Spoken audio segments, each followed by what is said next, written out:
procedure. First speaker, Mr. Caputo. Grazie Presidente. C'è un aspetto che spesso non viene preso in considerazione dalle strategie di contrasto alla droga.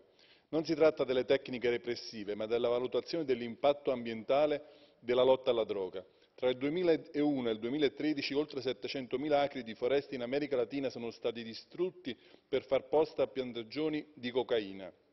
Secondo uno studio pubblicato da Open Society Foundation, una ONG che fa capo a George Soros, nelle aree più critiche del mondo le conseguenze ambientali della guerra alla droga internazionale sarebbero persino più devastanti di quelle economiche e sociali.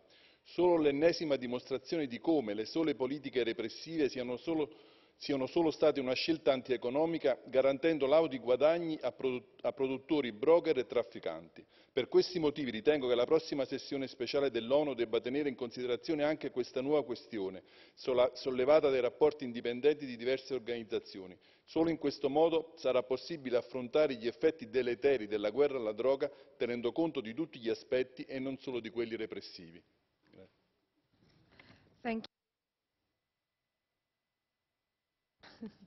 Thank you. Mr. Marias.